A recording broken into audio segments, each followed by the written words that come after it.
Arestado ang isang lalaki dahil sa basag kotse modus sa Sampaloc, Maynila. Nabawi sa kanya ang mga ninakaw niyang gamit sa SUV na nagkakahalaga ng 40,000 piso. Aminado ang lalaki sa krimen. May unang balita si Jomer Apresto. Masdan ang lalaking yan na naglalakad sa bahagi ng Mangga Avenue sa Barangay 576 Sampaloc, Maynila nitong Martes ng madaling araw. Tinapatan niya ang nakaparadang puting SUV at biglang binasag niya ang bintana ng sasakyan.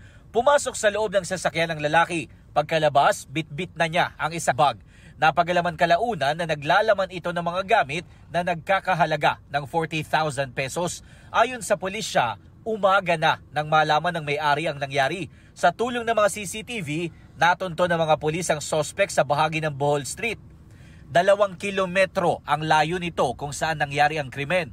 Wala pang 24 oras, natunto na natin itong sospek. Sinundan natin yung mga dinaanan ng ating sospek at na-find out natin na umuwi lang siya sa kanyang tahanan. Nabawi sa kanya mga gamit ng biktima kabilang ang ilang imported na bag at sapatos.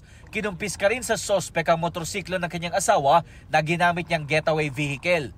May napanood daw siya dati na life hacks, tapos kung paano babasagin yung bintana. Aminado naman ang sospek sa krimen dahil kinailangan daw niya ng panggastos para sa kanyang 2 anak na nasa kolehiyo.